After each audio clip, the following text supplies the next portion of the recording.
আসসালামু আলাইকুম। প্রিয় চাকরি প্রত্যাশী ভাইরা, আজকে আমি যে বিষয়টা নিয়ে কথা বলবো, এখান থেকে ১১ থেকে ২০ গ্রেডের বিভিন্ন চাকরির নিয়োগ পরীক্ষাগুলোতে এখান থেকে একটি কোয়েশ্চেন আমি দেখছি। আপনারা বিভিন্ন কোয়েশ্চেন এনালাইসিস করলে অবশ্যই এগুলো দেখতে পারবেন। তা এই ভিডিওটি শুরু করার আগে যারা আমার ফেসবুক পেজ থেকে ভিডিওটি দেখছেন, তারা ফলো করে সাথে থাকুন। আর যারা ইউটিউব চ্যানেল থেকে দেখছেন, তারা সাবস্ক্রাইব করে সাথেই থাকুন। চলুন ভিডিওটি শুরু করি।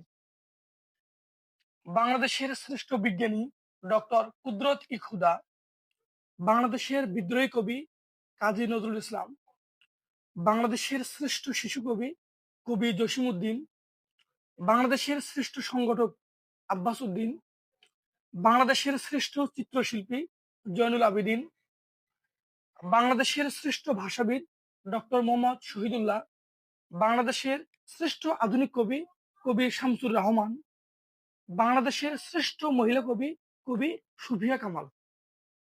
আশা করি আপনারা সকলে ভিডিওটি বুঝতে পেরেছেন। ধন্যবাদ।